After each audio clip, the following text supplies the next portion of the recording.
IP version 6 basics. By the end of this chapter, you should be able to understand at least the format of IPv6 and how to configure IPv6. Some very interesting stuff. For your information, IPv4, public IPv4 addresses no longer available. No longer available. So we don't have IPv4 addresses.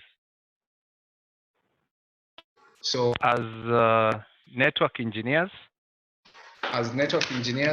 you are going to be configuring IPv6 in your networks. So that's why this topic is important.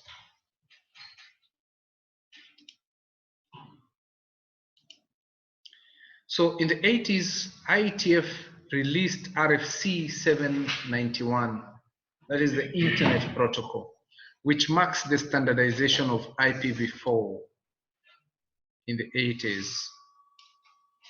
In the following decades, IPv4 has become one of the most popular protocols. Numerous people have developed various applications based on IPv4 and made various supplements and enhancements to IPv4, enabling internet to flourish. However, with the expansion of the internet and the development of new technologies such as 5G and Internet of Things, IPv4 faces more and more challenges. It is imperative to replace IPv4 with IPv6. This course describes the reasons for IPv4 to IPv6 transition and basic IPv6 knowledge. So by the end of this chapter, you should be able to, Dennis.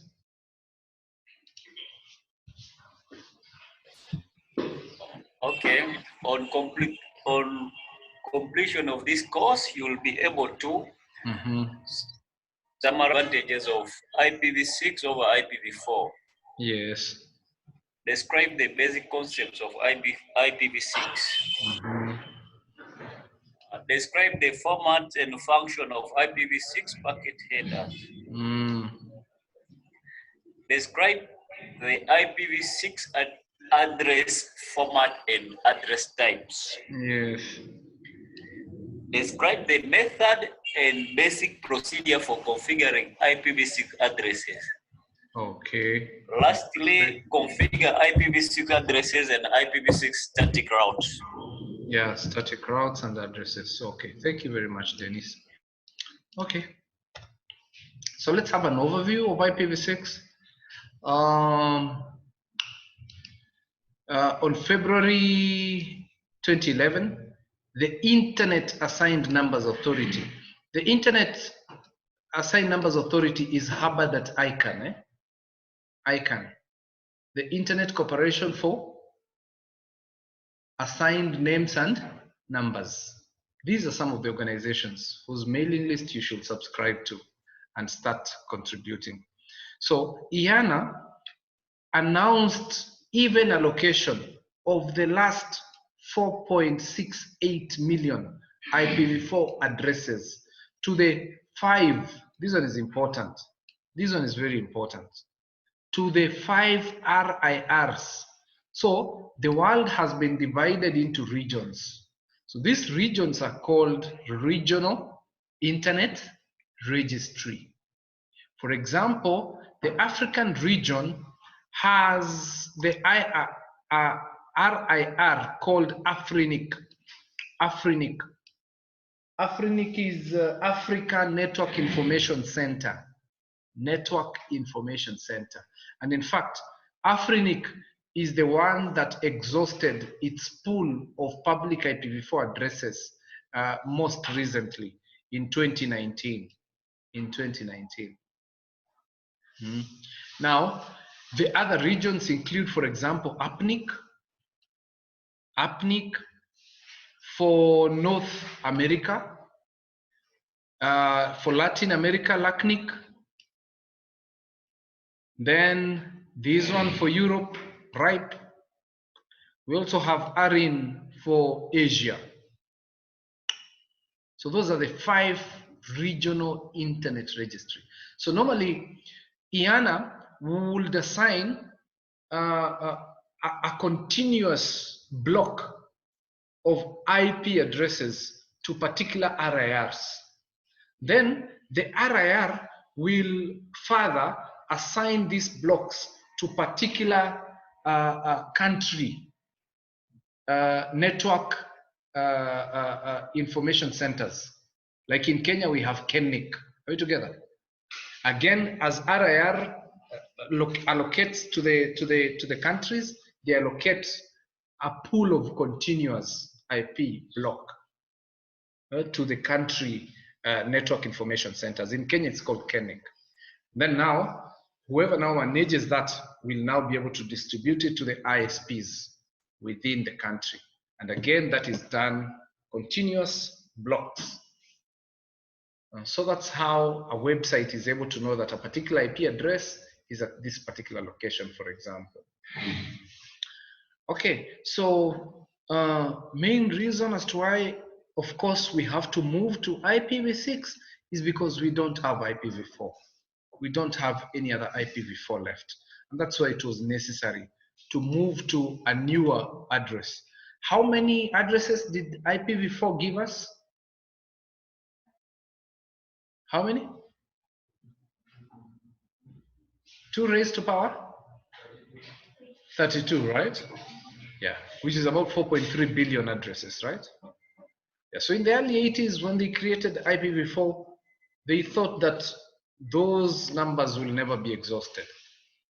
But because of especially the web and the affordability of computer devices and the growth of the internet, within a few years, within the 90s, they already saw that, hey, we are going to get into a crisis.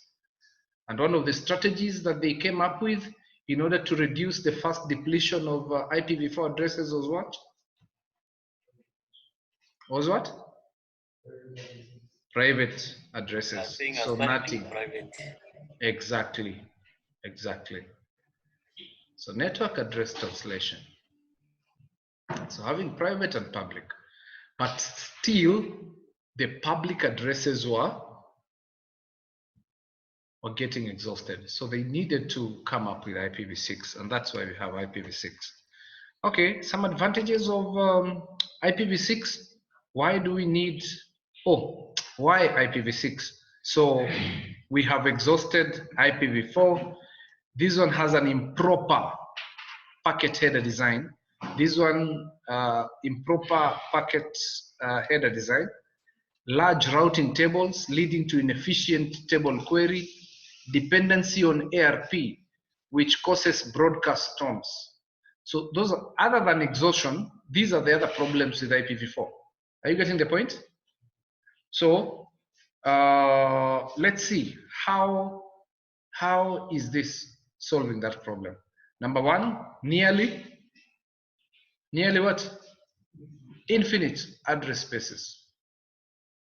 When they were launching this, one of the speakers said, even if you were to allocate every piece of sand in the ocean an IP address, you want to be able to exhaust this address space. How many addresses does IPv6 give us? 2 raised to power 128. Yes, 128.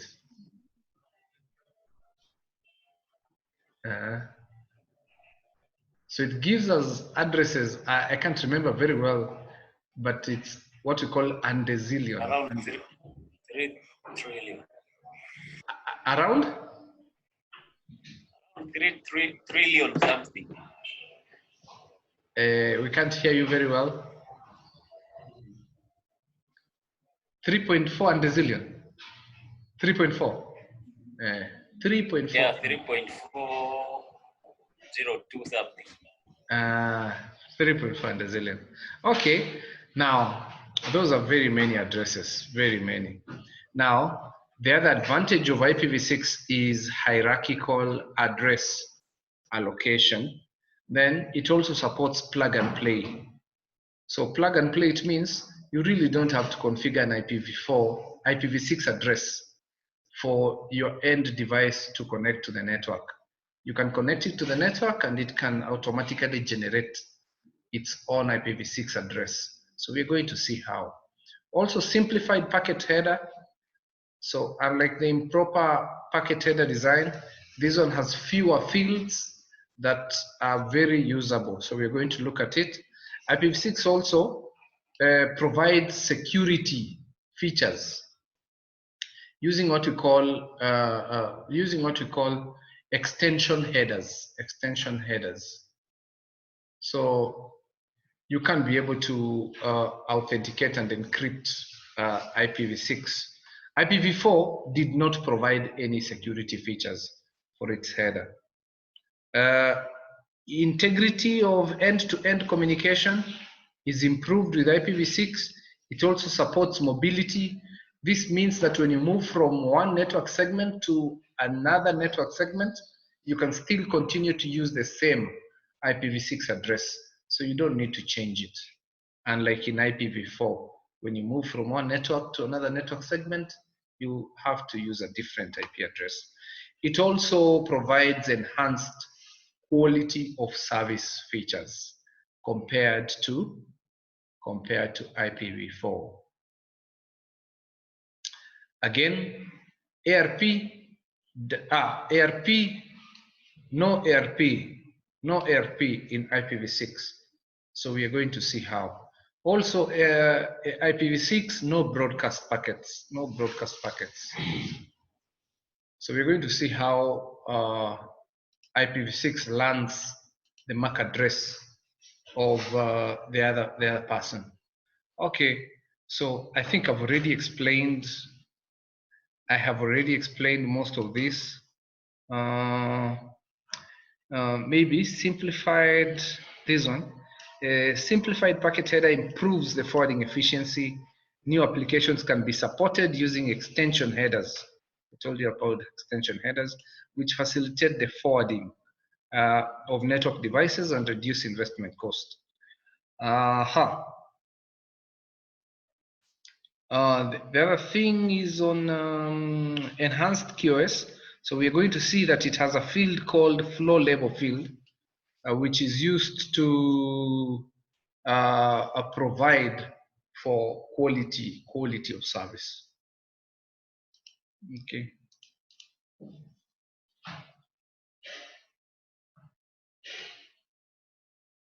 Oh, this is the one that I wanted to nini because I felt I didn't explain it quite well. Hierarchical address structure. So IPv6 addresses are allocated more properly than IPv4 addresses, facilitating route aggregation. So route aggregation, did you do route aggregation when you were learning about routing? IPv4 route aggregation. We said we could be able to summarize several IP addresses that were contiguous. For example, if there were /24, we could be able to summarize them to /22. You remember something like that? That's what we call route aggregation. So when you do route aggregation, it reduces the size of the routing table, right? Yeah, so because of the structure of IPv6 addresses, it's easier to do route aggregation, which greatly reduces the size of the routing tables and ensures fast route query compared to IPv4. So that is the other advantage of IPv6. Okay, so the header looks like this. So it consists of mandatory basic IPv6 header and optional extension headers. Optional extension headers.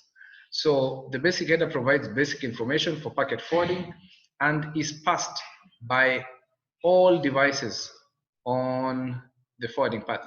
Now, here we have the IPv4 header, and here we have the IPv6 header. So let's compare them and see a few things.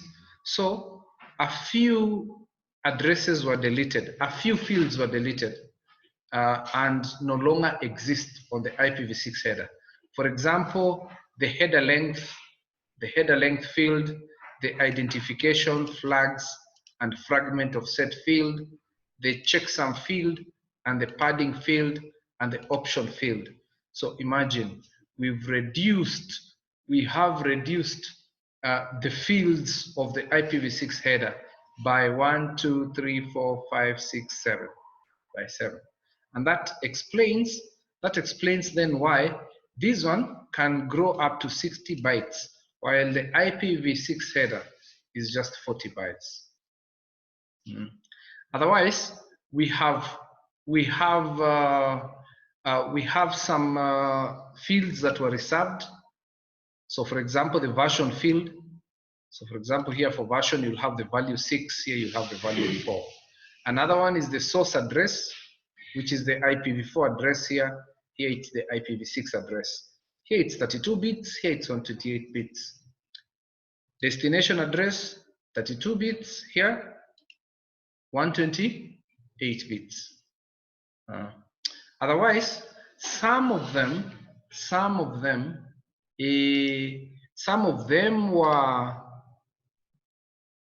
were renamed, or the location was changed. So one of them is this one here, TOS. So the TOS field was, we can see it here, was renamed to traffic class. So the traffic class field is used for quality of service. Quality of service. The other one that was renamed is the payload next header. Protocol. You see this one, protocol. Remember the protocol field? What was the purpose of the protocol field in the IPv4 header?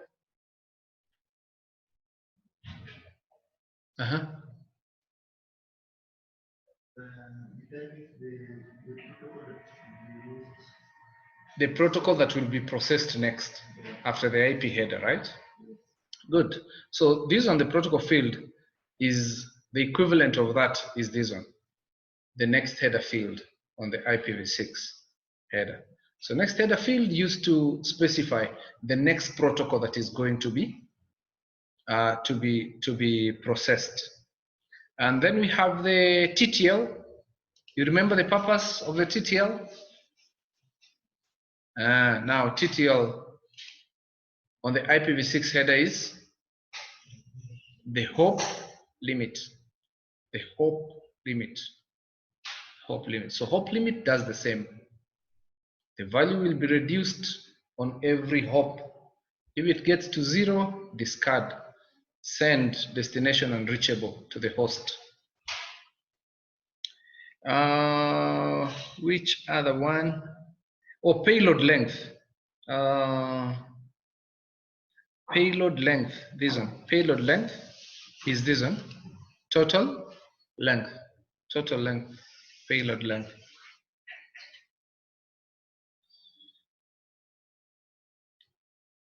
And lastly, we have a new field.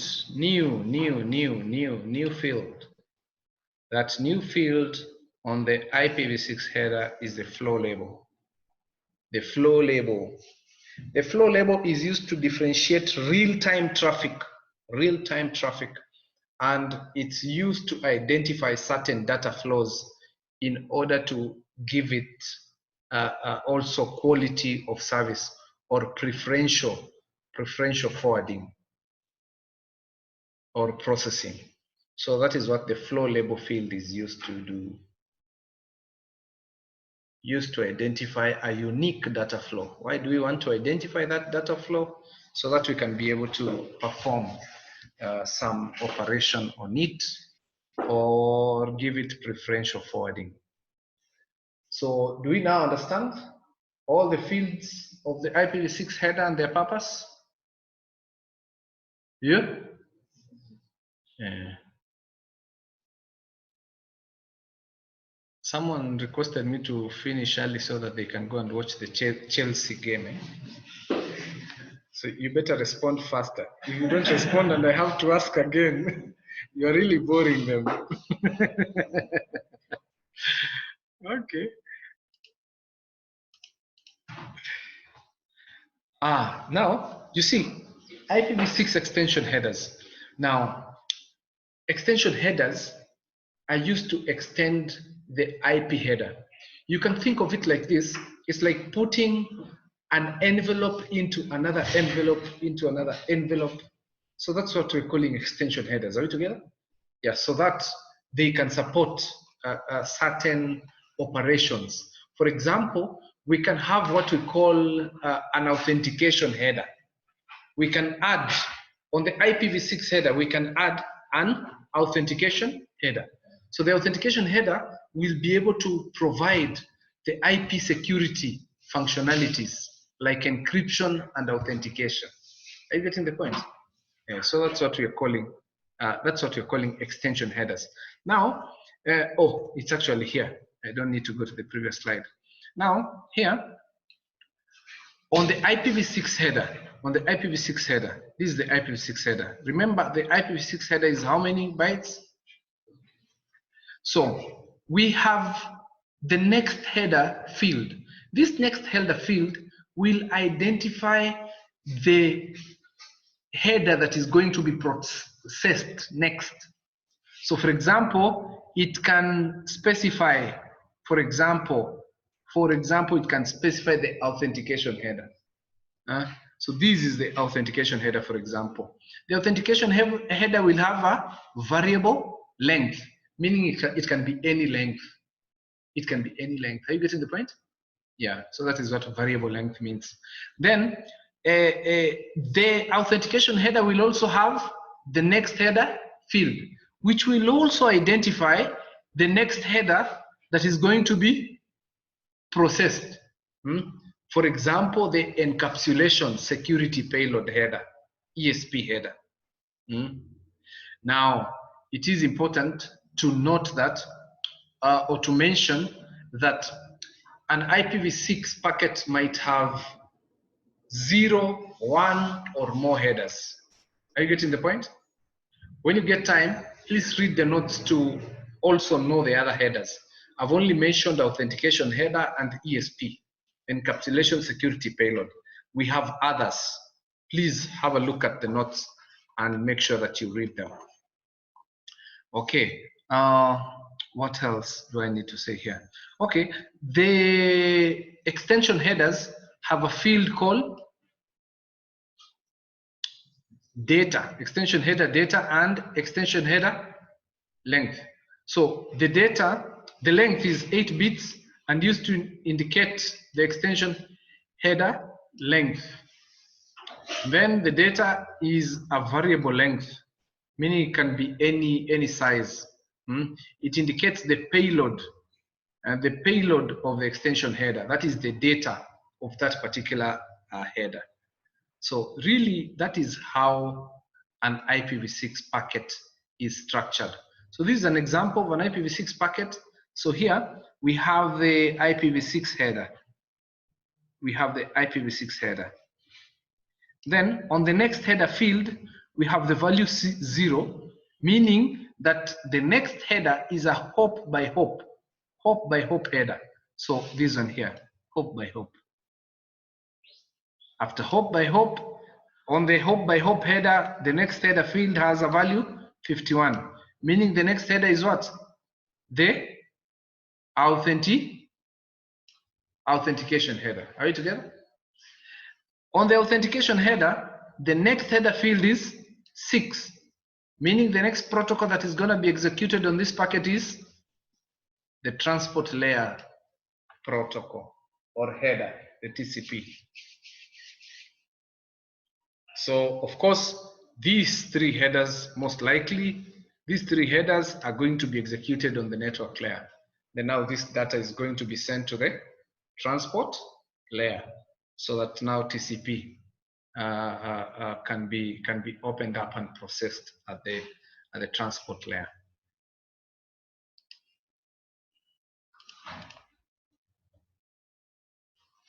Okay, so the processing mechanism. So the source router will receive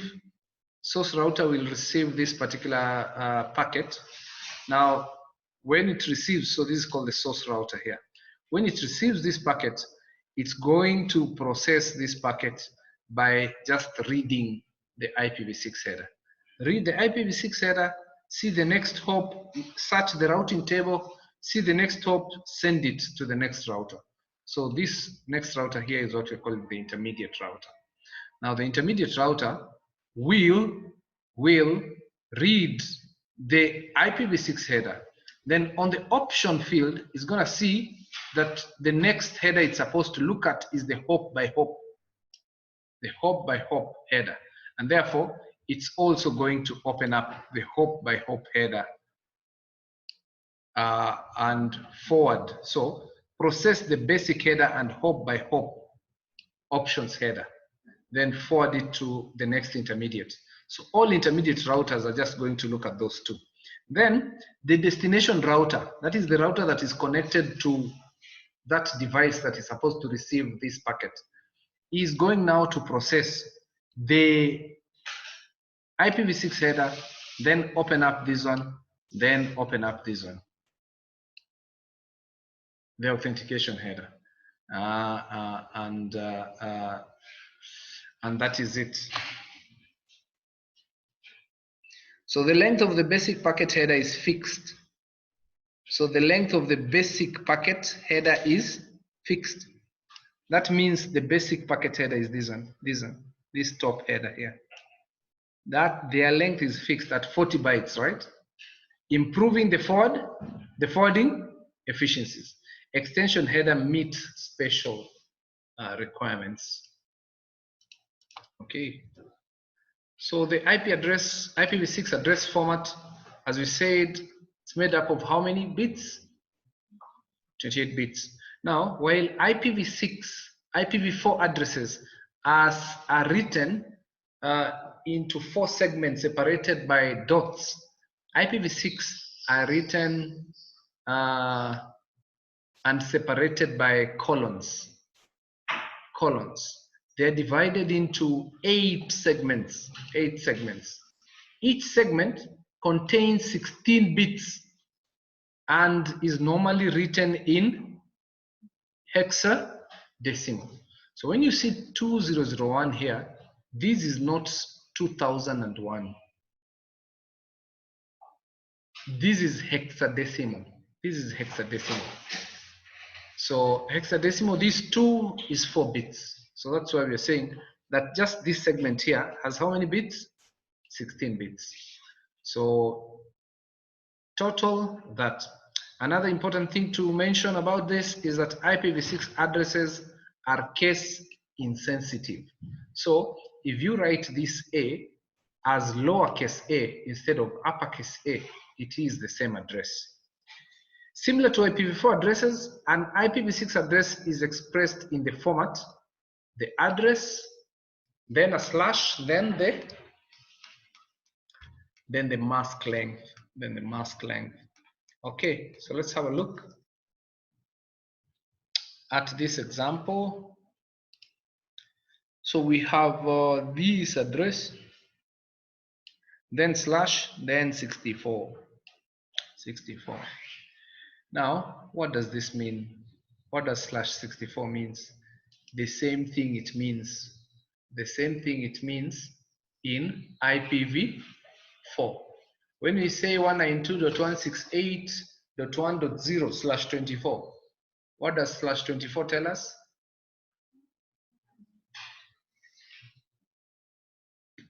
It tells us that the first 24 bits are representing the network, right?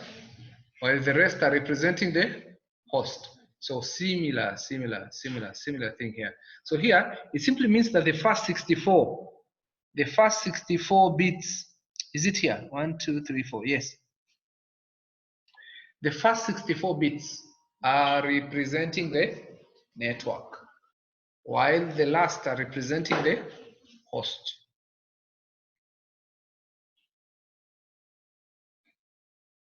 Okay.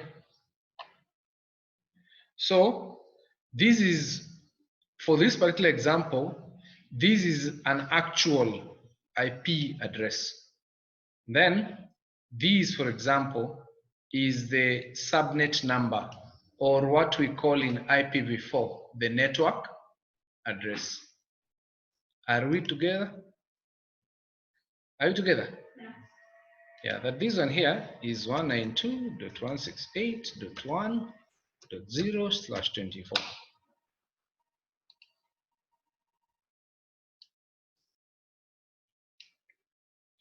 Then this one here is like we've written this, just this .1, just as an example. Then this one,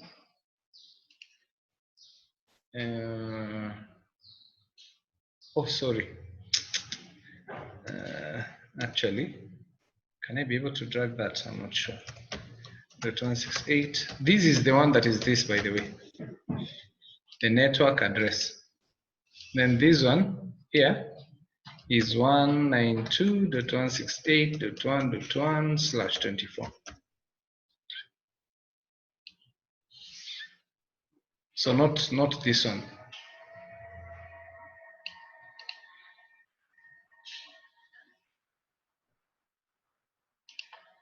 Not this one, please.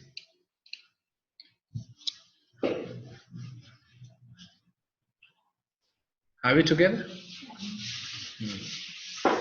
Now, normally, in IPv6, and this one is important, in IPv6, this part, these bits that represent the network, normally is referred to as a prefix. Prefix. See, in the same network segment, the prefix will be the same for all devices, right? The network address does not change in the same network segment, right? Prefix, it's called a prefix. Don't forget that. Yes. That's double column before the subnet mask, the typo, the subnet now. Oh, I've seen it. Oh, this one, this double colon. Okay, so I'm going to explain about the double colon just now. It's good that you noticed it. Hadn't even seen it. So I'm going to talk about it. I'm going to talk about it just now. But generally, just for clarity, in full, this is the short version of this particular network address. But in full, this subnet number can be written as 2001 colon, is that 0 dB or something? dB8 colon 2345 colon CD 30. Is that a 0 or a 3 or a D? 0. Okay. So then 000 full colon 000 full colon 000 full colon 000 /64.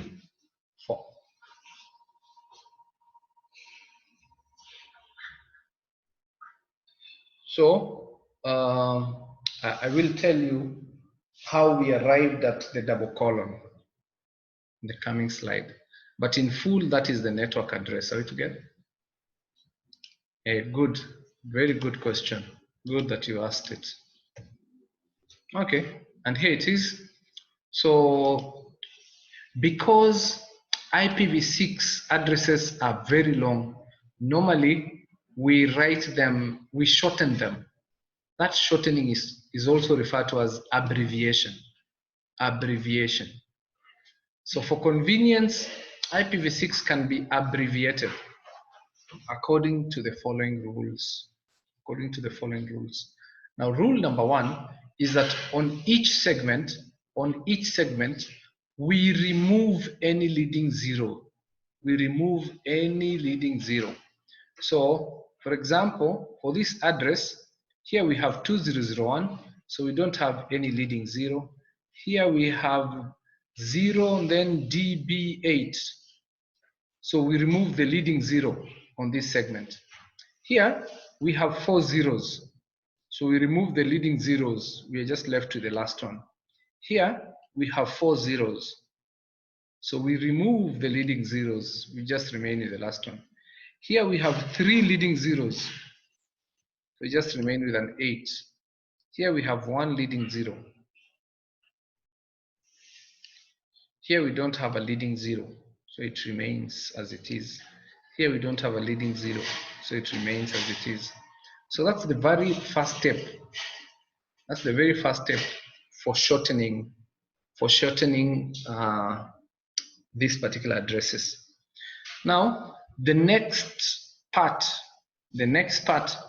is to combine or to replace anywhere where we have one or more consecutive 16-bit segment containing only zeros. So anywhere we have consecutive zeros, we replace those consecutive zeros with a double colon. We replace that with a double colon. Now the rule is only one double colon is allowed in an entire IPv6 address. So you cannot be able to use more than one double colon.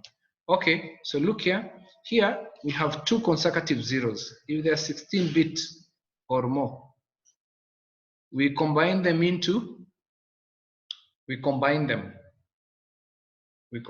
by using a double colon. Are we together? So do you now understand why in the previous slide we had the double colon?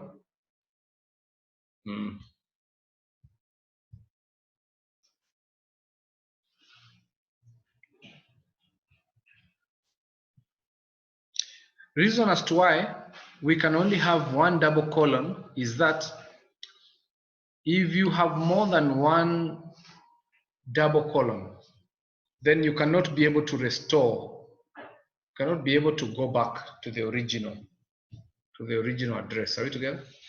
So we're just having one double colon so that we can know how many segments have we replaced using this double colon. Are you getting the point? So now we can be able to say that we have one segment, 2, 3, 4, 5, 6. And we know that normally there are 8 segments. So we know that this double colon is representing how many segments? 2 segments. So we are able to go back. So that's why you cannot have more than one double colon.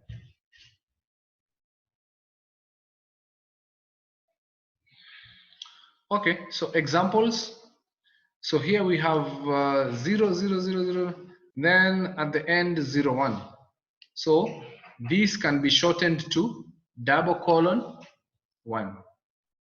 Double colon 1. We remove leading zeros, then we combine consecutive zeros with double colon.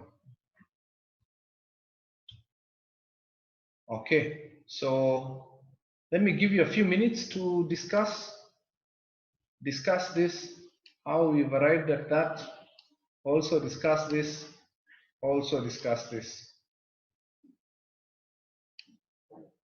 So this is the before and the after we've abbreviated. Before and after. Okay, so I'm giving you a few minutes. Please discuss with someone. Let's talk.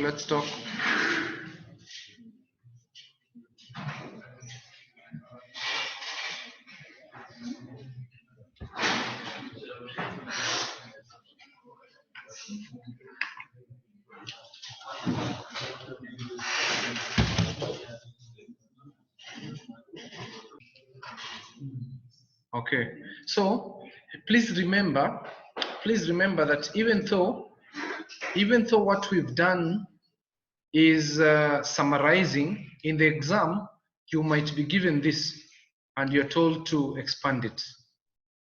You're told to expand it. Are we together? So you should know both ways. So practice when you get time. Okay, let's move on. Now, just like in IPv4, IPv6 have also been classified into unicast IP addresses multicast IP address, and anycast IP addresses.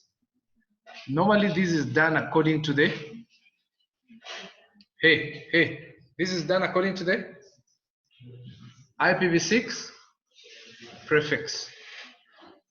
You remember what we said the prefix is? The part that represents the network. Okay, so if this is the IPv6 address, then some addresses are multicast addresses. Others are unicast, and others are anycast. Are you seeing broadcast anywhere? No.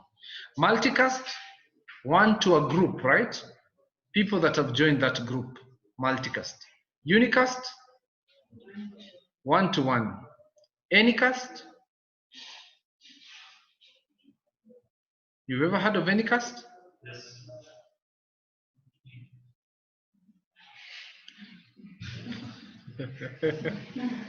Okay, so we've been talking of anycast. We've been talking at anycast. We've been talking about anycast address IPv4 0.0.0.0 or something like that. But now, this anycast address that we're going to learn here is a little bit different. Allow me to talk about it in a subsequent slide. Anyway, under unicast addresses, they are further divided into global unicast addresses. So these are like the public IPv4 addresses. They can be routed on the internet. Then we have unique local addresses. Unique local addresses are like the private IPv4 addresses. They can only be routed within the network segments. Then we have link local addresses. This is a local address that is auto-generated, and it's used, for example, to acquire a unique local address. We also have some special IPv6 addresses, like the unspecified address and the loopback address. So under special, we have unspecified. Sorry, unspecified address. Unspecified address is the address /128. You know what that means? You know what that means? You can be able to expand that? Yes. Okay. Then we have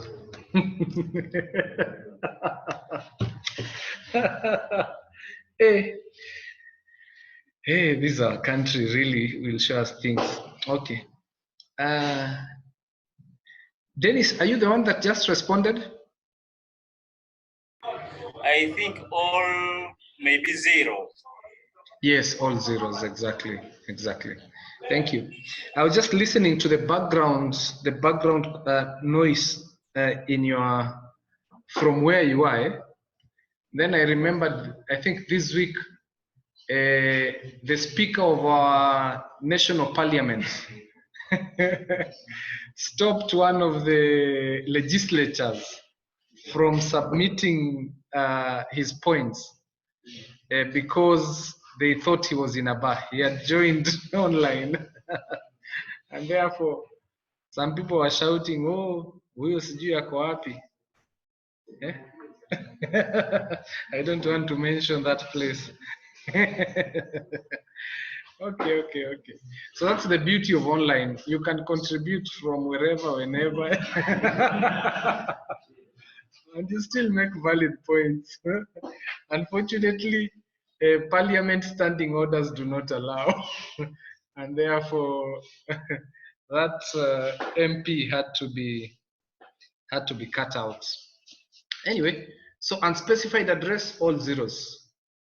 This address, you're going to see it.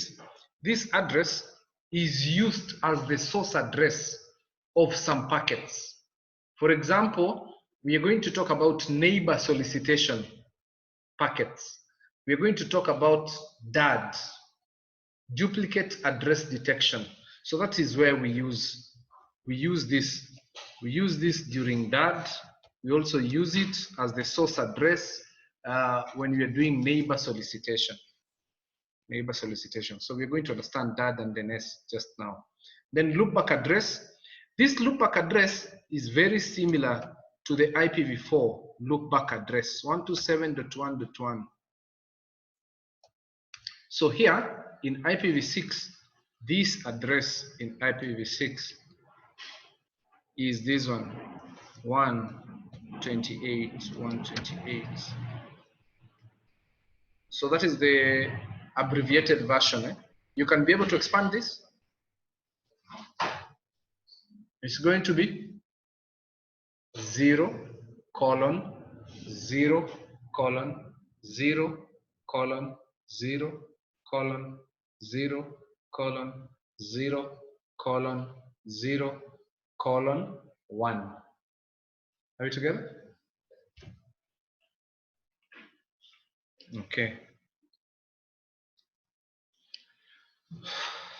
Then we have other unicast addresses, which I'm not going to talk about here.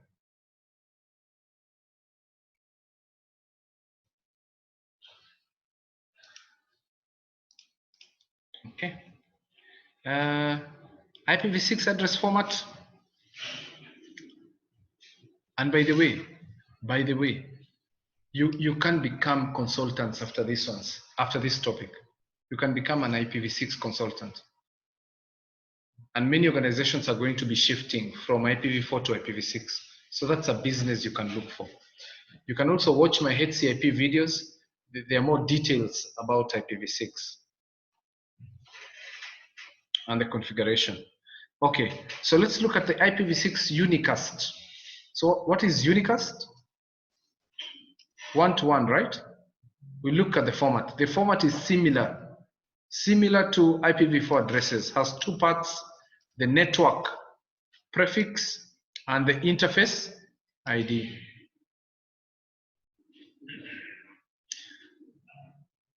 So the network prefix will contain n bits. The interface ID will contain 128 minus n bits.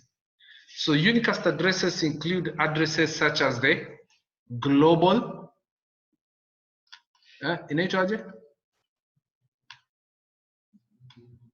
the global unicast address, and LLA is what? Link local address. Both these addresses, they require that the network prefix and the internet ID be how many bits? So both of them are sharing half by half. They have to be 64 bits each to make 128. So you cannot vary the length of the network prefix or the length of because they require you to have that. Are we together?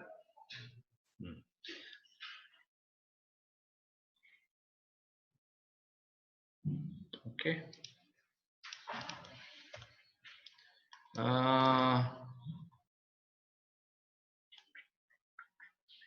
To configure unicast IPv6 unicast addresses on an interface, you can use one of three methods. One of them is called manual configuration. It means exactly that. Then we have automatic generation by the system. Automatic generation by the system. Then we can also use what we call IEEE 64-bit extended unique identifier. Normally we just refer to it as EUI 64 standard. EUI 64 standard. So automatic generation, manual configuration, or EUI 64. EUI standing for extended unique identifier. It's very easy. Look at how it works. EUI 64. How does it work? Is most commonly used EUI. it converts the MAC address of an interface into an IPv6 interface ID. So how does it work? It will pick the MAC address of the PC of that particular interface. Are we together? Pick the MAC address.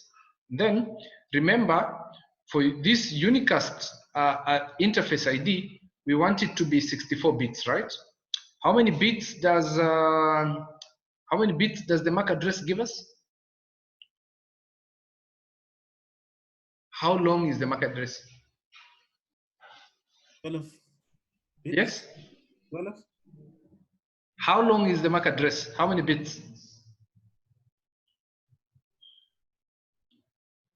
Mumesahau. 48 bits, right? 48 bits. So the MAC address is 48 bits, as you can see. If we convert it into binary, this is 48 bits. And we learned about this. First 24 bits on the MAC address defines the organization. OUI, organizational unique identifier. Last 24 bits incrementally and contagiously assigned to NICs. Anyway, after converting this MAC address to binary, there's something we do. This is what we're calling here step number one. Step number one here. So we do bit 7 conversion. So 1, 2, 3, 4, 5, 6, 7. This one. Oy. This one here. We convert it from 0 to 1. Are you seeing that? We convert it from 0 to 1.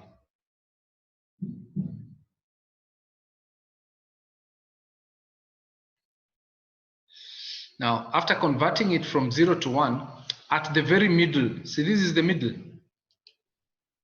That is the middle. Are you able to see these blues? This is the middle of the MAC address, right? Remember, we need how many bits? We need 64 bits, right? To make the interface ID, right? But we only have 48. So where do we get the remaining 16 bits? Where do we get the remaining 16 bits? So what we do is what we're doing here in step number 2. So in step number 2, we insert at the middle of the MAC address, we insert the value FFFE.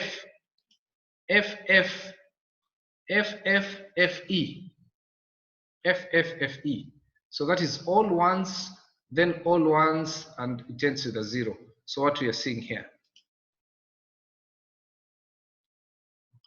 So that is what is FFFE. Expect this question, by the way, in the exam. I just ask you which value is inserted between the MAC address during EUI 64. Then they'll give you all F's. They'll give you FFFE. They'll give you FEFE or EEEF.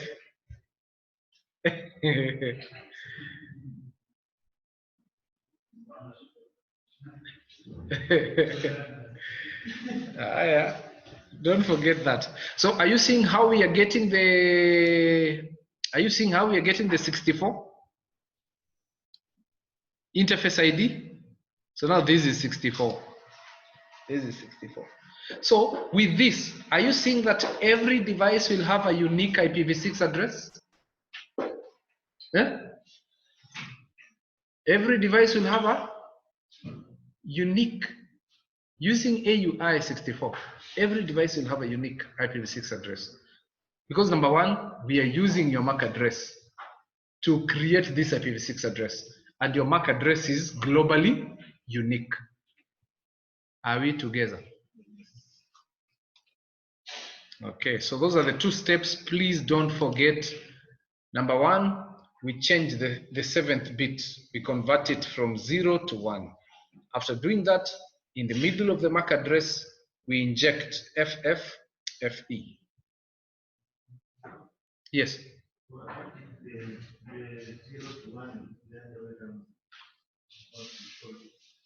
What if this zero here is a one? You remember when we learned about unicast MAC addresses? For unicast MAC addresses, this bit will always be a 0. Are we together? Okay. So you can go back to the notes and you'll see that.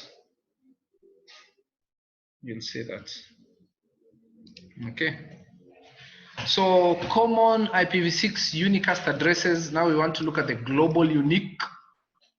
Global unique.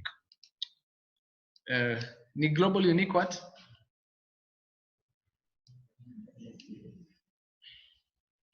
Okay.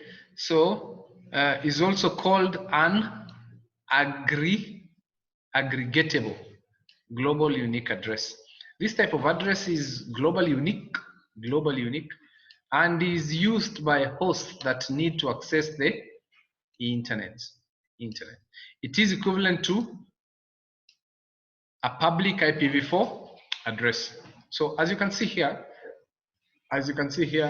anytime you need to communicate to devices that are on different networks or via the internet, you need to use a global unique address, IPv6 address. So for the global, again, 64 bits for the network address and 64 bits for the host address. Are you together? Normally, we have what we call the network address and the interface ID of the are generally 64. Global routing prefix, this one here, is assigned by a provider to an organization and is generally at least how many bits? 45 bits. You remember when we were saying IPv6 addresses can be better assigned hierarchically? Yeah, it's because of this kind of organization. Then we have the subnet ID. So the subnet ID, an organization can divide subnets based on network requirements. So you can use these 16 bits here, to make that. Then the interface ID identifies the device's interface. I'm forgetting this one. I'm forgetting this first one. I can't remember. But normally it has some meaning. It has some meaning which I can't remember. Please make sure you read about it. Read about it when you get time. Okay. Then we have the unique local. We have the unique local. There's something, by the way, I've been forgetting to mention. Unlike in IPv4, where an interface, you can configure only one IP address to an interface. In IPv6, you can configure multiple IPv6 addresses to the same interface. What that means is that you can configure a global IP address, globally unique IP address, IPv6 address.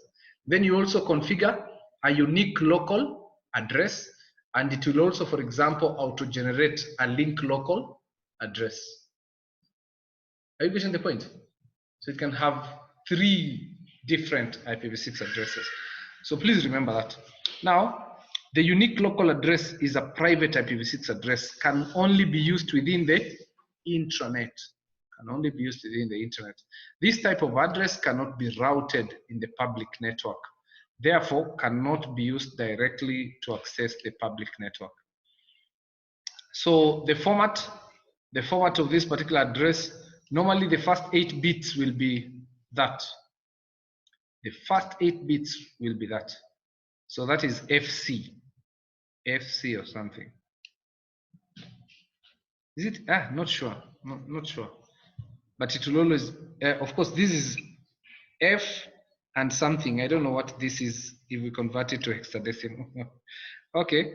So the ULAs use the FC00 address segments, among which only the FD00 address segment is currently used. Okay. So the rest, FC, is reserved for future expansion. So we're just using FD for now. Okay, so although ULA is valid only in a limited range, it also has a globally unique prefix. So the prefix also will be globally unique. That means that this first 64 bits here will be unique, globally unique. And it's normally generated using a pseudo-random algorithm. Read about how that is generated or watch my HAP videos. Okay.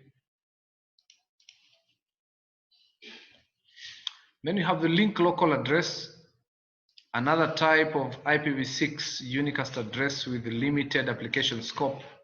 Now, this one, the valid range of the LLA is the local link, meaning on layer 2 only.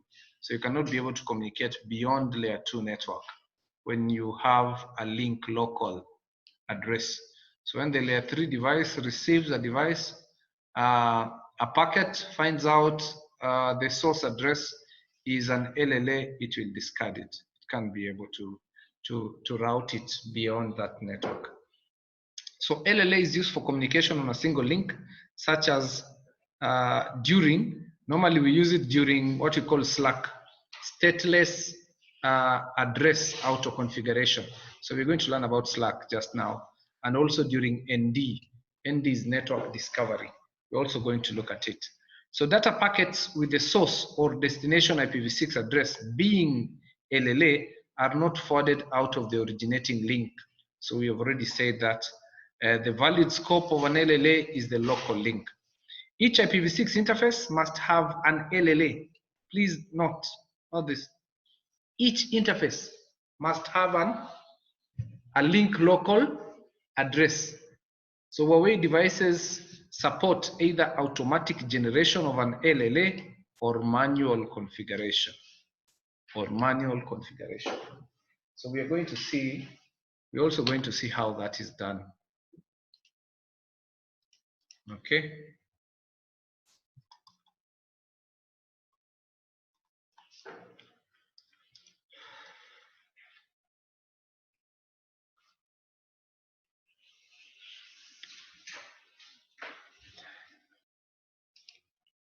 IPv6 and IPv6. So we are done with the unicast. Now we want to look at the multicast address. So an IPv6 multicast address identifies multiple interfaces, generally used in a one-to-many communication scenarios.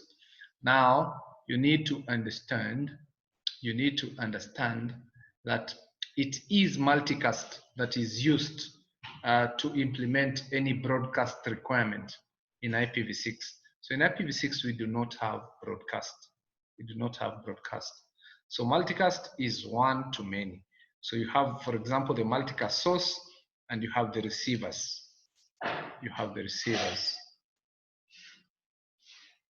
So an IPv6 multicast address can be used only, please, this is important. This is very important. So these are some of the questions that come as true and false questions in the exam. So in the exam, they'll change that destination to source. They'll tell you an IPv6 multicast address can be used as a source address of the IPv6 packets, of an IPv6 packet. So for multicast, you can only use it as a destination address. You can't use it as a source. Okay, so we have the following parts. The first 8 bits of a multicast packet is always all ones, so FF. Then the next 4 bits identify the flags. So the flag can have the value 000, 4 zeros, or 0001.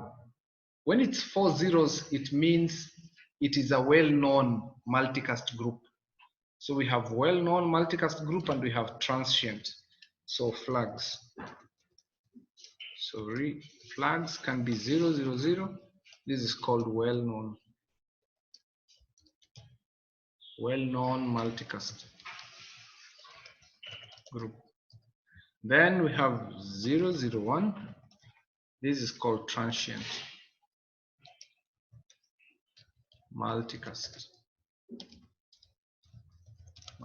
group.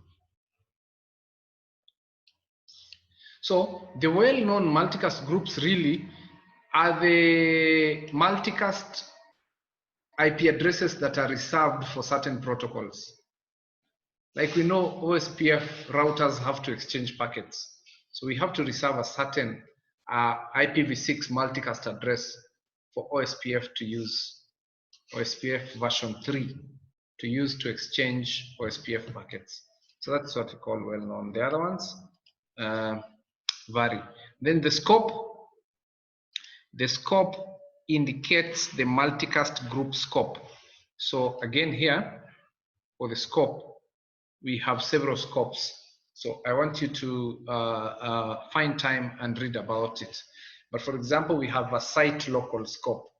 If we just want to share within the scope, the multicast packet is just supposed to be within our network. We have global scope if it's supposed to pass through the public network, and so on and so forth. So have a look at that. Then you have the group ID. So the group ID really, the group ID is the ID of the multicast group. So it's like the link for joining our WhatsApp group. So it identifies that particular group. Then the 80 bits here, they will always be zeros. They will always be zeros. They are reserved. They don't have any specific meaning. So they will always be zeros. Only the last 32 are used to identify the group. So it means you can have more than 4.3 billion multicast groups from this arrangement, right? Because it's 2 raised to power 32.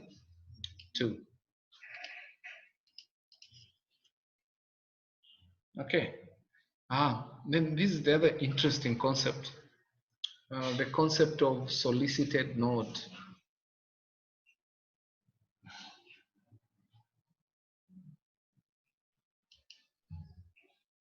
Solicited node multicast address.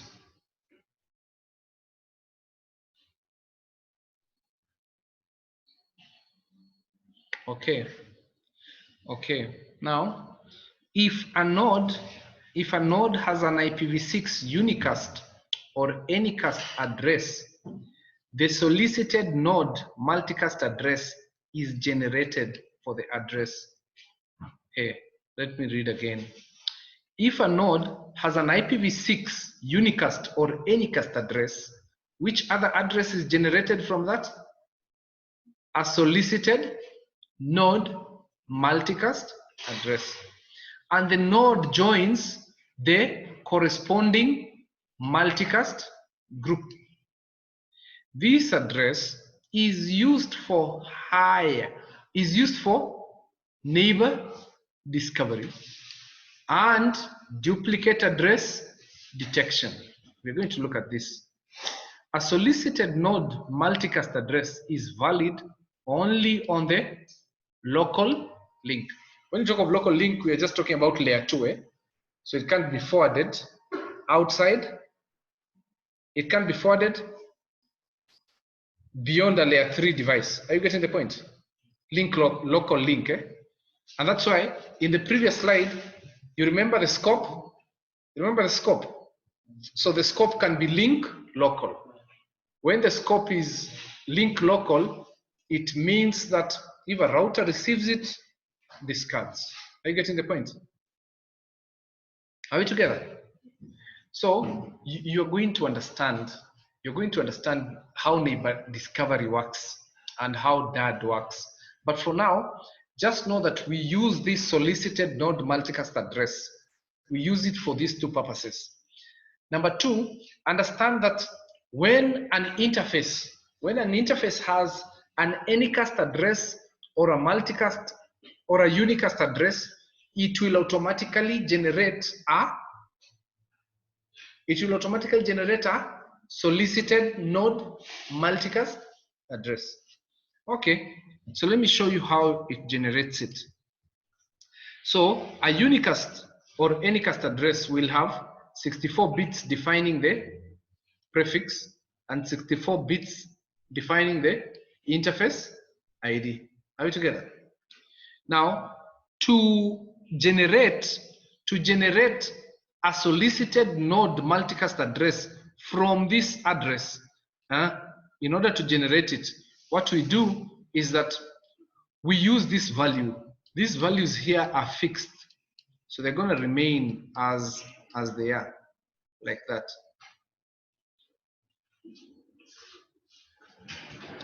Are we together? Tuko pamoja?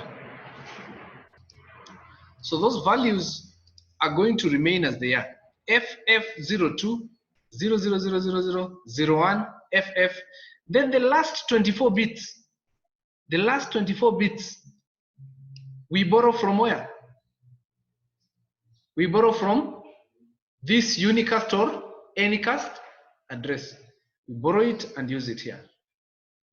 So now that will be our solicited node multicast address.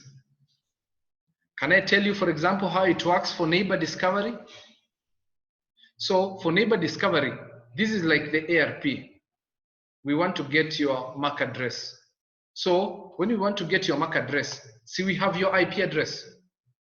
Are you getting the point? We have your IP address.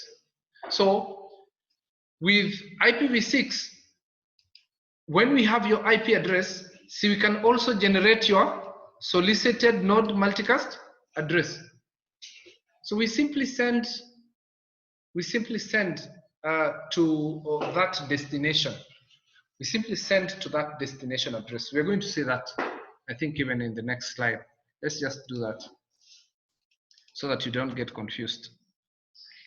Okay, so that was the solicited node multicast address. Let's first look at anycast address.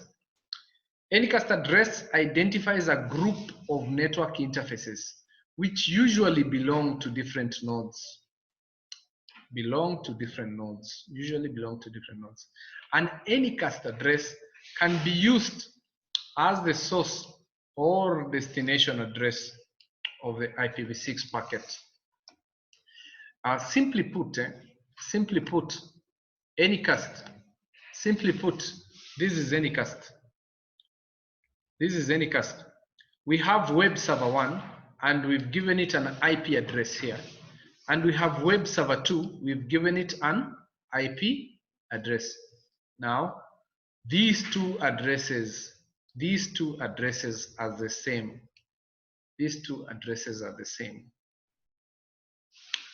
So what that means is this.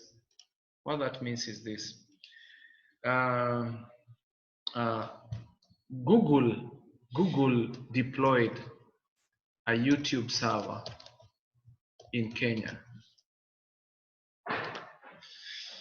Google also has a YouTube server in the US. Are we together? They do what we call mirroring, so they have the same content. Now, when you on your PC type google.com or youtube.com, your packet will go to this router. This router will use IGP to find the shortest path. And in your case, the shortest path will be this server that is in what? That is in Kenya. Are you getting the point? So you know how GP calculates the cost, right? Yeah, so generally, you are going to be watching YouTube from the server in Kenya. I'm going to reply. On the other hand, this PC that is in the US, they are going to access YouTube from the server on. But youtube.com has the same IP address. So that is what we call anycast. Unicast. So multiple nodes, same IP address. They share the same IP address. When users want to access them, you're going to access the node that is closest to you. How?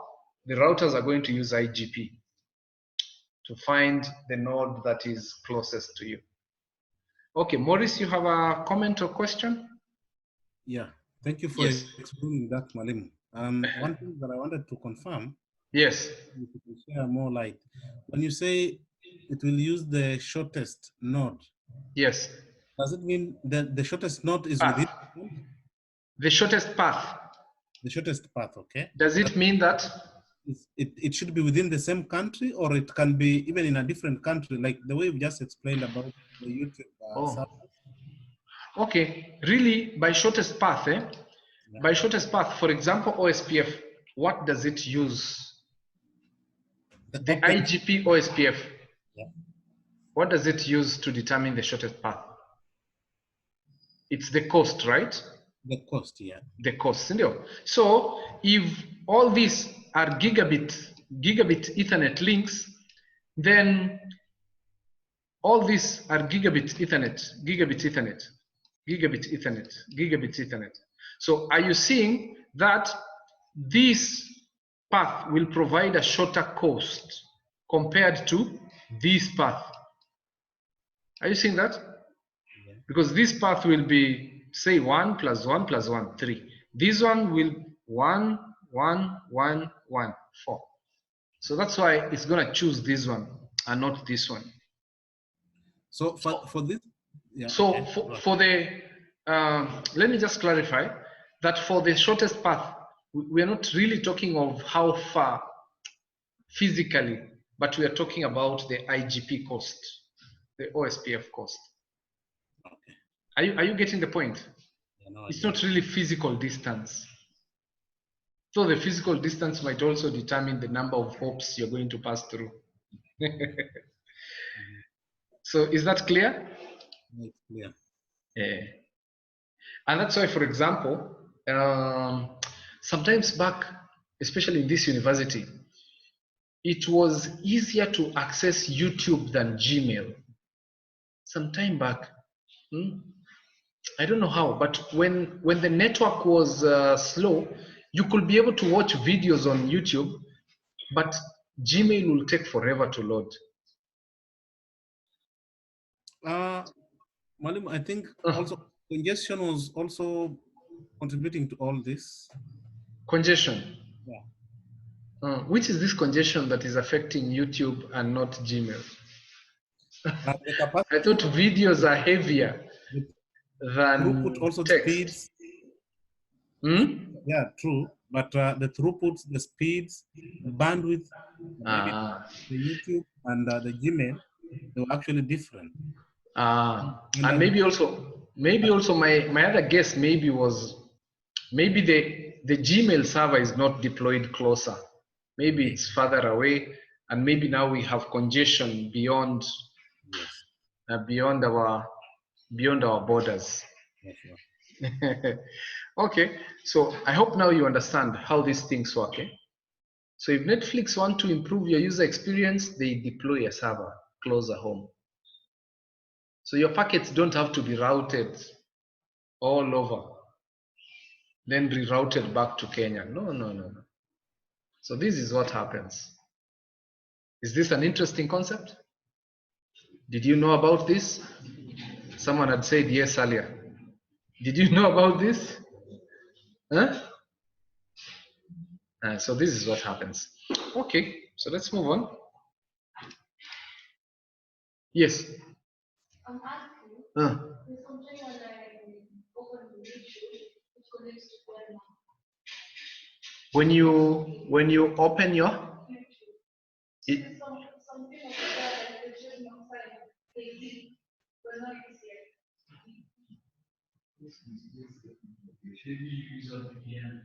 Oh, now, oh, it connects to Denmark. Okay, so as they say, and of course you can continue that conversation during the break. Maybe you're using a VPN that is not revealing your location. But otherwise, if they see that your source IP address is a block that was allocated for Kenya, it will redirect you to youtube.co.ke. Otherwise, if your source IP address is from elsewhere, it relocates you to there. Okay, so thank you. Let's move on. So now let's see the things we've been talking about, DAD, ND, NS, and how it works. IPv6 address configuration. Has the Chelsea game started, by the way?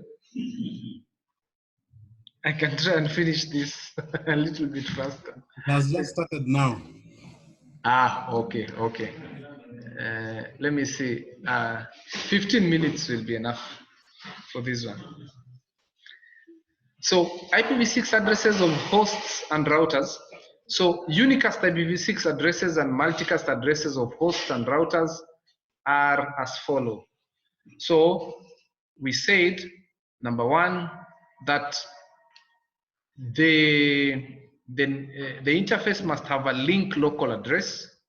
Then it can also be assigned a global unique address. It also has a loopback address. We know what the loopback address is used for, right? If you want to find out if the TCP protocol stack is working on this interface, you ping the loopback, right? It's like you're pinging the same interface to test whether it's working correctly. That's what the loopback is used for. Then you have the multicast address of all nodes. So multicast address of all nodes is like broadcast. Are you seeing that? Huh? FF01:1. So if your destination address is this, or FF02, then everyone on that network segment is going to receive this packet. Are we together?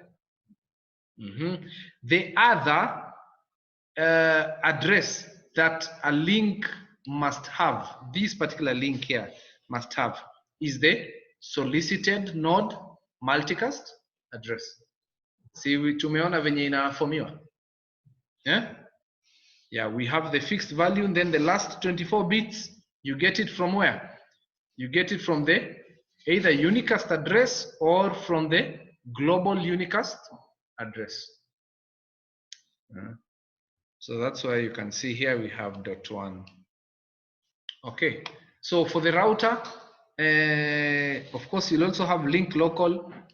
We'll have the global unique loopback, multicast address of all nodes, but you'll also have this one, multicast address for all routers. FF01:2 and FF02:2. So that is used to identify all routers, For example, FF015 and FF016 are used for OSPF. So if you want to contact all the routers in the network, your destination will be FF012 or FF022. And of course, it will also have a solicited node multicast address.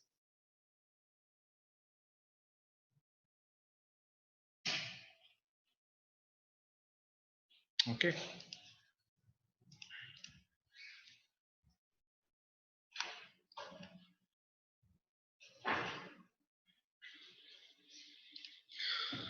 Service process of IPv6 unicast address. Before sending IPv6 packets, an interface undergoes address configuration.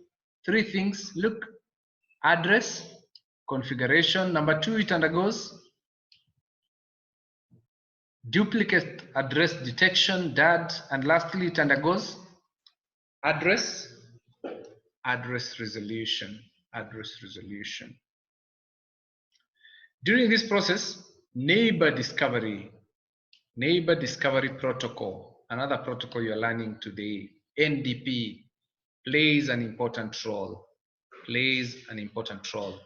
Now, for address configuration, For example, for global unique addresses, you can either configure manually or you can use NDP, Network Distribution Discovery Protocol. And that is what we call SLAC, stateless address auto configuration. So we're going to learn how it works. And you can also use a server, a DHCP server. So when you're using DHCP server, we call it stateful address configuration. When you're using NDP, we call it stateless address configuration. So stateless address configuration SLAC. Otherwise, you can also have a link local address. For link local address, you can use manual configuration, or it can be generated by the system or dynamically generated using EUI64. EUI64.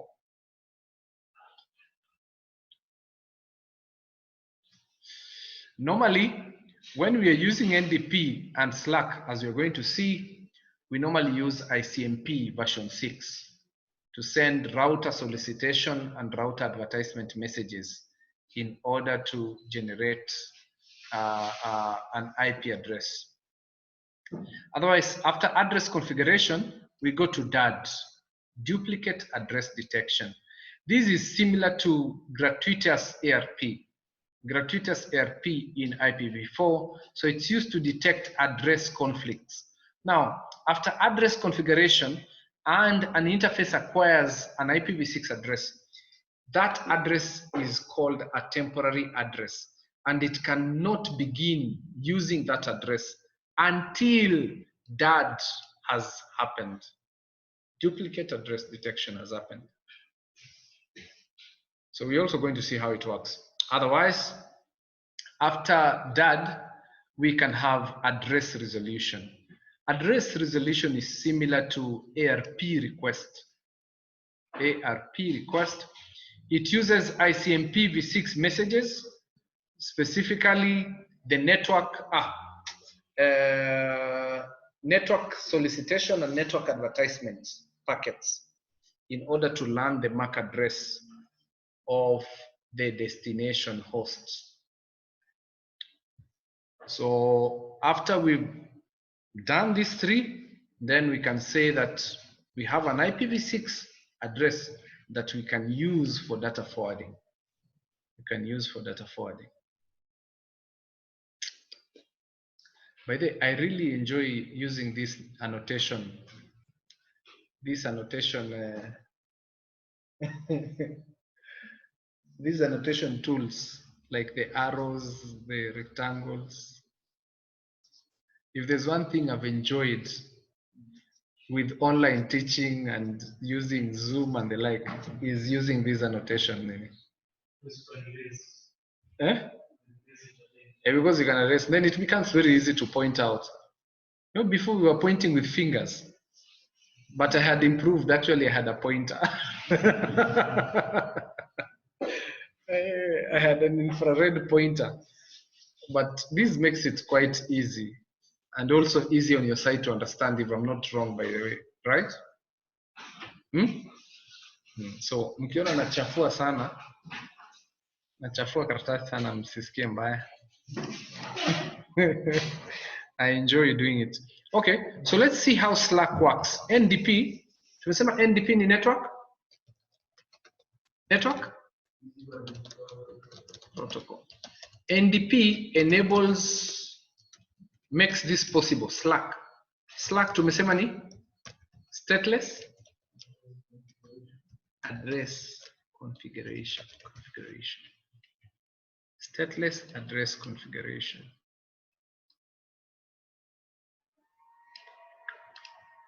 Okay. So NDP is defined in RFC 2461. Was replaced by that RFC. We said RFC is request for comments. I was looking at some statistics. Actually, most RFCs, about 50-something%, I can't remember very well, but almost all of them are coming from the US. Then China is number 2. with about 20-something%. Then only 2 countries from Africa have ever generated an RFC, meaning we are doing very little contribution to the development of the internet as Africans. Are you going to change that?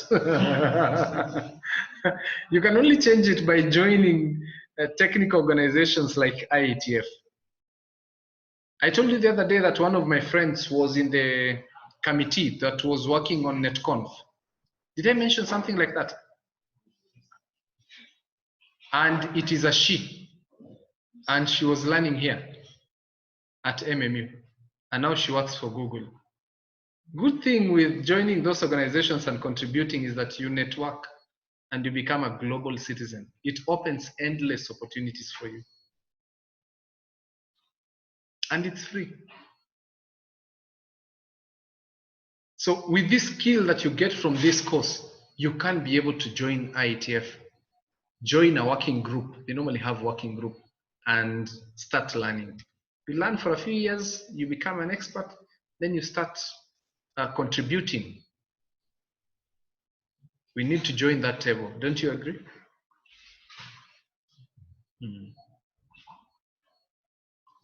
Simona si vitu ngumu kama NetConf. NetConf ni kitu ati out of this world. Just messages. Nothing very difficult. And of course, for the lawyers in the house and those ones that are online, these people normally, it's just that the pandemic has disrupted it. But they'll pay for you a trip. You go to a 5-star hotel in some country with your working group and you discuss these things. They'll pay for you fully paid trip and also give you an allowance. Is that encouraging? Okay, so let's look at so I mentioned the lawyers, of course, and the 5-star is something I'm not going to expound on. Mwalimu wanted to hear about the lawyers. Now I'm presenting them. Oh, I just wanted to say that in the 5-star hotels, they don't limit the amount you can serve. It's an open buffet. An open buffet. It's an open buffet. Okay. And you also have allowances which you can use to go and search for Ingoho in case the hotel is not making very good ones.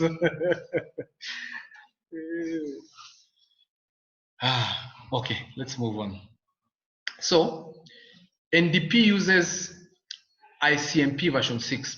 Please, anytime we are talking about NDP, just know that we are talking about Slack. We are talking about Slack, stateless address configuration.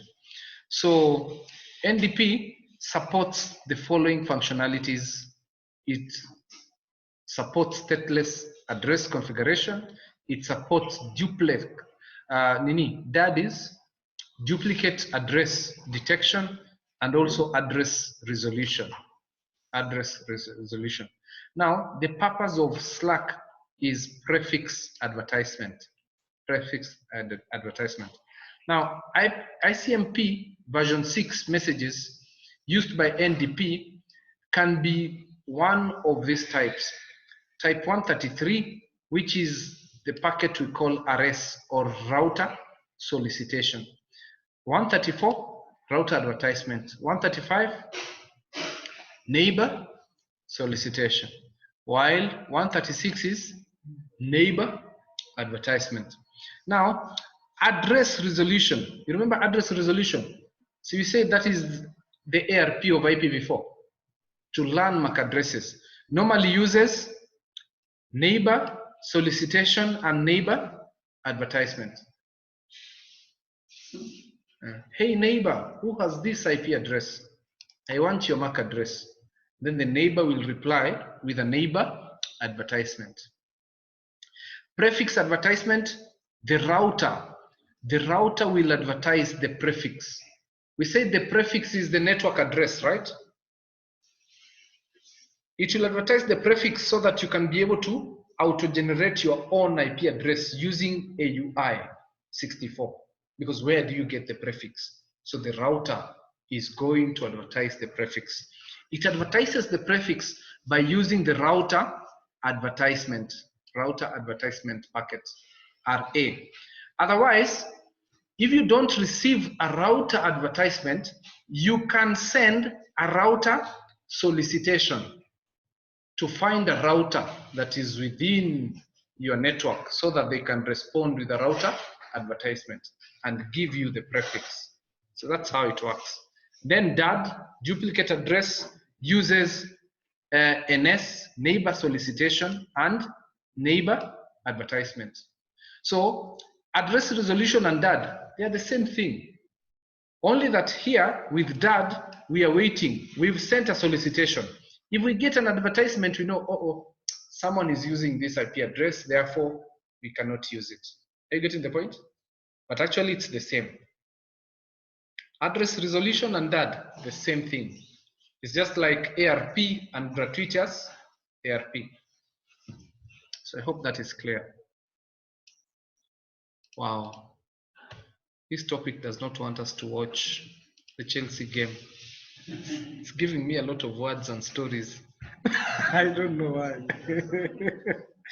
Okay, dynamic IPv6 address configuration.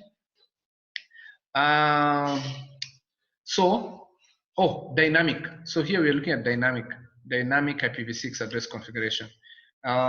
We can use stateful address configuration, or we can use stateless address configuration. So stateful is when we are using a DHCP server. We're using a DHCP server.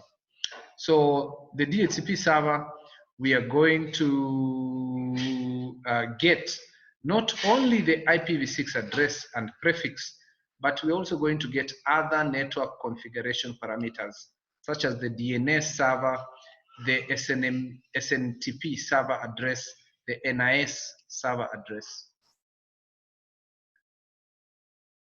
SNTP, have we met SNTP before? SNTP. SNTP is for simple network time protocol. Simple network time protocol. Simple network time protocol. So it's used for synchronization of the clocks of every computer or equipment that is on the network. But did we talk about NTP somewhere? NTP, network time protocol. We talked about it. We didn't talk about NTP in some topic. I think I mentioned it at some topic. We said that all the devices are supposed to be having the same time. Their clocks are supposed to be rhyming. And normally they use a protocol called NTP, network time protocol. Huh? We talked about that, right? Yes, we did. So SNTP is now the new version that is replacing network time protocol, NTP. So it's used to synchronize the time of all the devices on the network. Okay.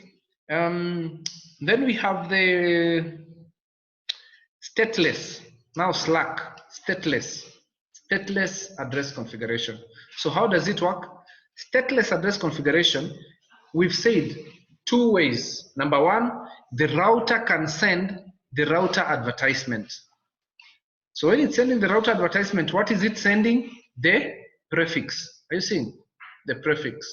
Use 2000:/64. So this PC can be able to auto-generate the interface ID because it already has the network address. Are we together? The other way is this guy here. You can see actually it has generated. It has generated using 200. The other way is if the PC is connected, it can also send a router solicitation packet. Router solicitation. If the router receives solicitation, it replies with router advertisement. Main difference between stateless and stateful in terms of capabilities is that stateless cannot be able to give you any other parameter other than the prefix. Stateful can give you the DNS server address, the SNTP server address, and any other parameters that you might need, because you'll configure them where? You'll configure them where? On the DHCP server. Otherwise, the application scenario for stateless address configuration, we normally configure this on the router. We just configure it on the router. We tell the router, hey, be advertising this particular address as the prefix. Okay. Okay, so now let's look at DAD, duplicate address detection. Duplicate address detection, we're almost done, by the way. Regardless of how an IPv6 address is configured on a host or a router, DAD must be performed. It must be performed. Normally, it is performed by using ICMP version 6 messages. So it uses a unicast address only after DAD has approved the use of that particular address. So how does it happen? Let's look at step number 1 here.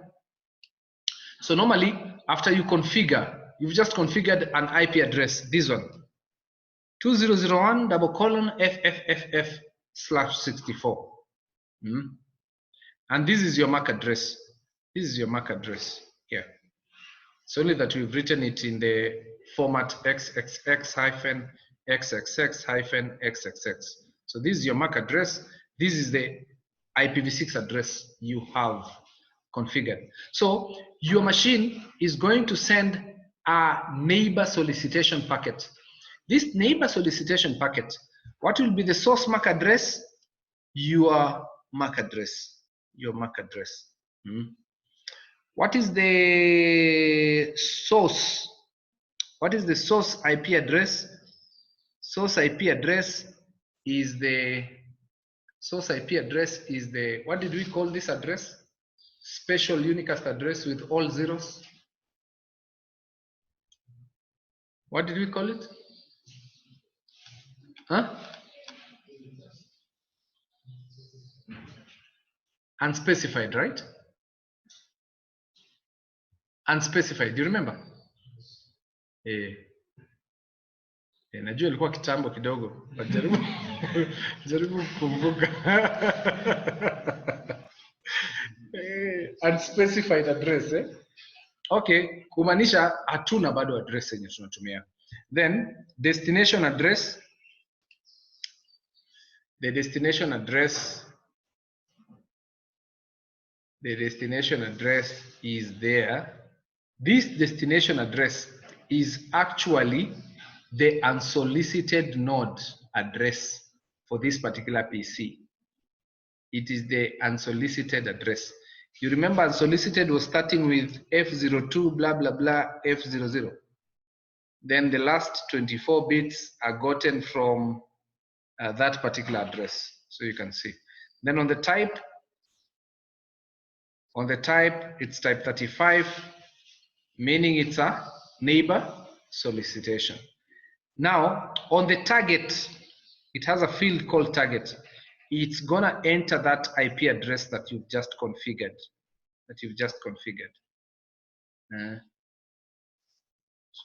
So, what happens is this. Actually, this destination is the multicast address for all nodes. This one. All nodes, this destination. So everyone is going to receive this particular packet. When they receive this packet, they're going to look at the target. Does it match my own IP? Now, for this particular person, they have been configured with the same IP address, 2001:FF/64. So when they see that the target matches my own, it's going to reply with a neighbor advertisement. And tell this guy that, hey, this guy whose MAC address is this, which is the MAC address of router 1, this guy is using this IP address. And therefore, this guy will know on step number 3 here, when they receive the neighbor advertisement, they're going to know that this is a duplicate IP address, and therefore they are not going to use it. They are not going to use it. Are we together? So that is how DAD happens. Okay. Address resolution. This is you want to get an IP address of a particular. You want to get the MAC address of a particular device. So we want to get the MAC address of the router of this interface here. We want to get the MAC address. So what do? We send a request. So request the MAC address to this destination, :2. We want this MAC address. So to do that, the source is my source MAC address, destination, and then source, my IP address, destination is the all nodes IPv6 address. Then this is a network solicitation packet. Then we have the ICMP version 6 data, such as the source MAC address, like that. So the destination address is the solicited node multicast address corresponding to this guy. Oh, I was forgetting this. Please let me make this clear. Let me make this clear. Look here, please. The destination IP address here is not the IP address for all nodes. And I think I made a wrong explanation even in the previous slide. This destination IP address here is the solicited node IP address for this particular interface. It was generated from this one. Are you getting the point? See, we know unsolicited, normally it's fixed up to here. Then the last 24 bits, we pick it from the IP address. We borrow the last 24 bits. So that's why here we have .2. Are you getting the point? Are we together? So only this router is gonna open up this packet.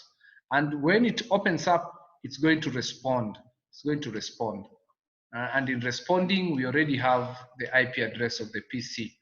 So we simply send, and we send our MAC address. We send our MAC address there.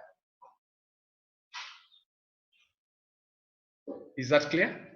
So are you seeing how we are able to get the IP address without sending a broadcast packet?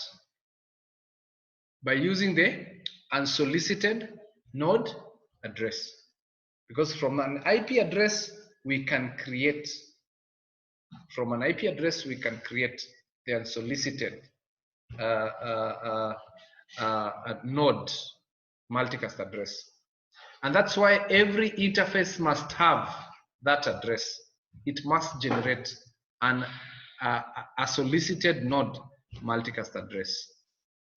Okay, so when you get time, of course, read more about that. So IPv6 configuration, I won't go very deep into this. I'll just go a little bit faster. So you have to enable by using the on system view, by using the command IPv6.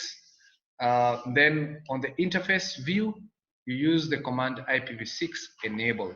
Then after that, you can be able to configure the link local address using the command IPv6 address, then the IPv6 address, then you specify it as link local. Otherwise, if you want to use a DHCP server or to automatically generate a link local address, use the command IPv6 address auto link local. You can also configure a globally unique IP address using the command IPv6 address, then you give the IPv6 address and the length. You can also do the command IP address auto if you want to use, for example, DHCP, or you can use global if you want to use Slack stateless address configuration. You can also configure manually as we've done with the previous command. You can also configure static routes by using the command IPv6 route static, then the destination address and the length, and then the next hop address and the length. And you can also configure the preference if, for example, you want to do the preference value of the static route, just like we did with IPv4. To display IPv6 information, use the command IPv6 display IPv6 interface, then the interface type and the interface number. Otherwise, you can just type display IPv6 interface brief. To display all the IPv6 interfaces, to display the neighbor, the command is IPv6 display IPv6 neighbors. Now, this one is important. This one is important. Please concentrate. To enable an interface to send router advertisement. Why do we want to enable a router to send router advertisements? How does it help?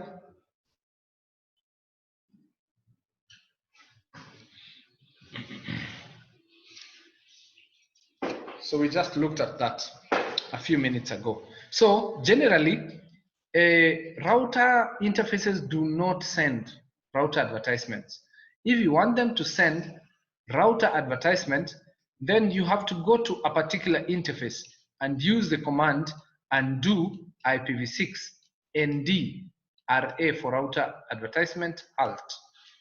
So we are undoing because by default it is halted, meaning it does not send. So you're doing this in order to enable Slack to work so that the router can advertise the prefix. So that the router can advertise the prefix. So this is an example of how to. This is an example scenario of how to configure this particular network with IPv6. So I want you guys to go through it as you discuss. Then if you have any questions, you can ask me. Let me just point out here where we are configuring DHCP.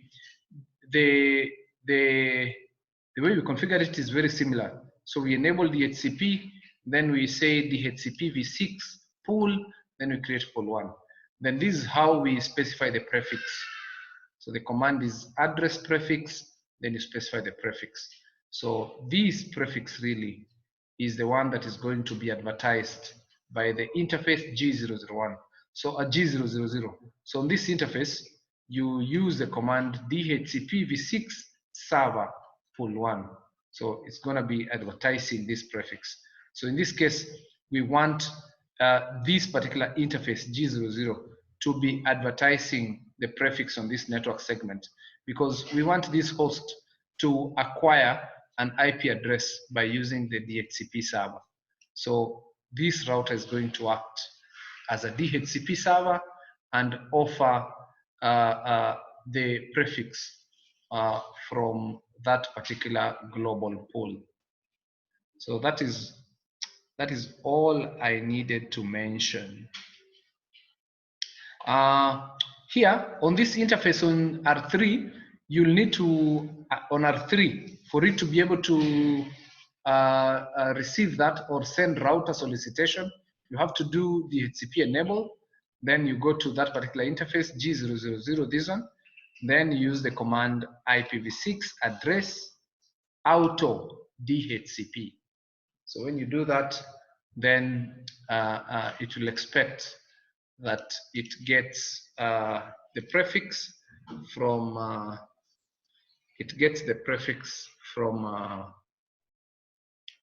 the server. Otherwise, this one is supposed to use Slack. This one is supposed to use Slack R4. So here on this interface on R2, you have to allow it to send the router advertisement by using the command undo IPv6 ND RA halt. So remember to do that. Then on this interface G000, you use the command IPv6 address auto global. So it means that it's going to be using Slack to generate its IP address.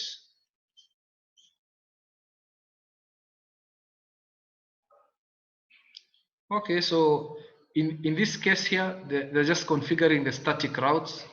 Configuring static routes is very similar. Is very similar to the way we do it in IPv4. Let me just look at it. So we want to configure static routes to implement mutual access between devices. So on R4, here we are on R4. Here we are on R4. So we want to configure a static route that is going to forward packets to R2. So the command is IPv6 route static, then that particular IP address destination, then the next hop. The next hop is this IP address 2003:1.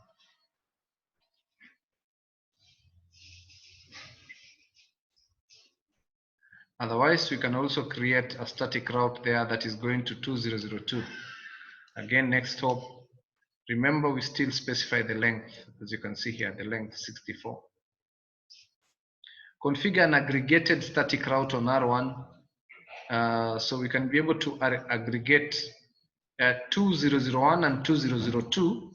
We can be able to aggregate them so that instead of having /64, the length now is going to be 15, like that. And we want them to send it to this one. So that's how we aggregate. If you want to configure a default static route, for example, on R3, that is when you get any packet, just send it here. So to configure that, you use the unspecified IPv6 address. The length is 0. Then the next hop, of course, is the IP address of this particular interface.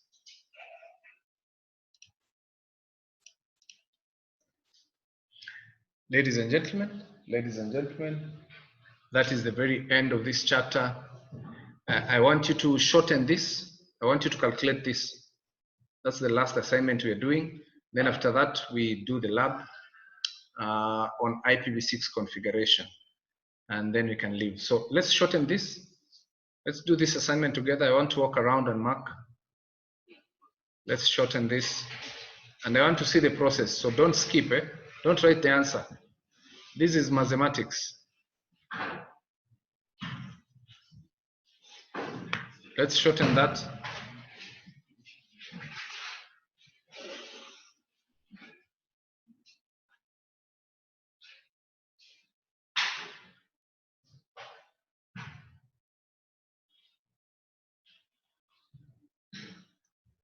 We also have a very interesting comparison here, this table, comparing IPv6 and IPv4.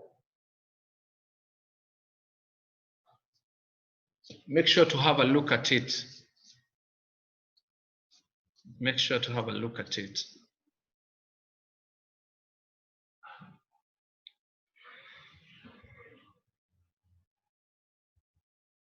Okay, so thank you very much, Asanteni San.